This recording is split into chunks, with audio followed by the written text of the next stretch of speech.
In this video, I'm going to show you how to insert a pie graph into Excel. So I have some data here.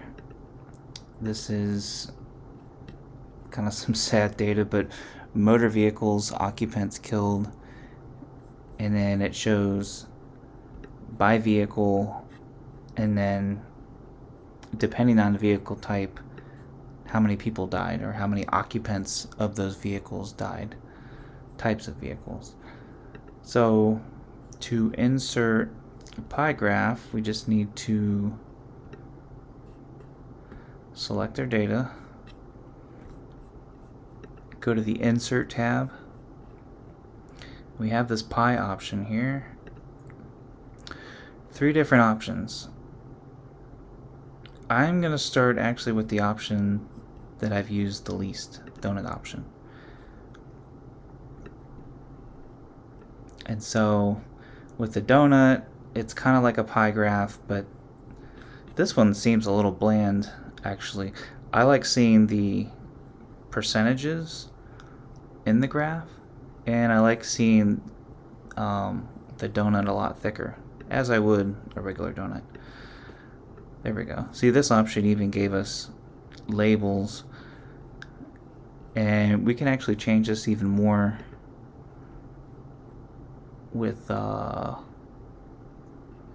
callouts. This is nice because then you could actually move these around if you want. I think this is better for a presentation.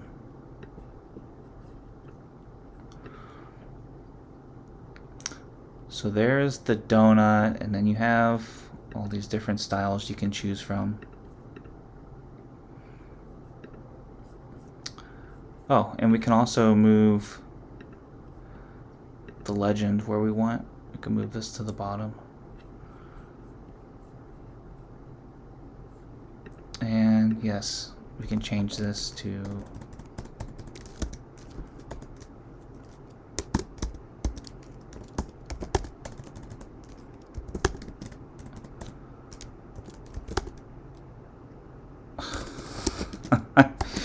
it's late.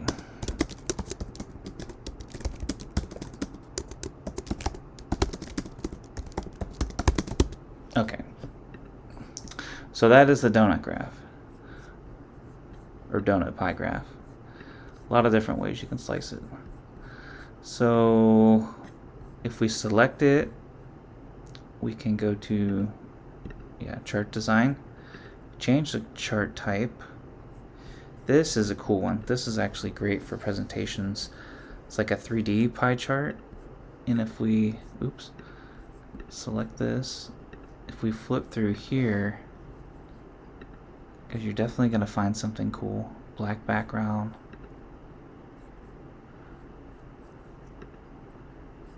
I like the one that has the clean corners. Yeah, this one right here. This would be great. I just gotta fix these callouts, spread them out a little bit. And for some reason, they're a little slow to react sometimes. Yeah, that looks pretty cool.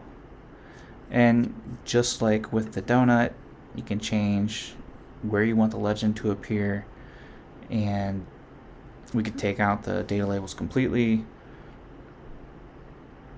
or we can, oh, that just took my callouts back to where they were. I want to Control Z because I liked what I had. So I actually already have the callouts, but I don't know the difference between those two options. Well, anyways, you have a few different options. Same with the title. Above the chart, centered overlay. I kind of want to go back like how we had it before. The last option, I'm gonna go to chart design.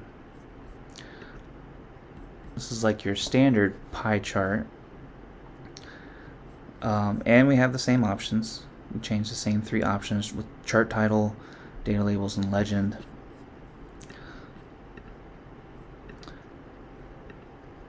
under the same category, there's two other types, and these are a little different. Some of you may have not have seen this before, but this is basically my pie chart with two of the lowest categories in one area.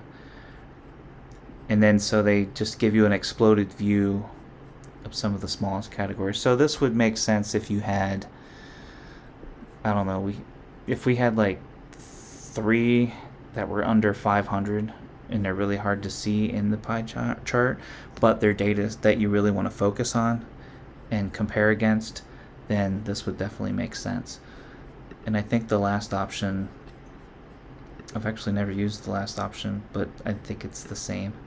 Yeah, this is the same, except you have like this cumulative bar instead of a pie graph where the smaller data sets will populate. And that's it. So I hope you were able to take something out of this, and I'll probably make a video later, since there's a lot of different things you can do with pie charts, and maybe focus on the formatting and just how you can improve the looks. But thanks for watching.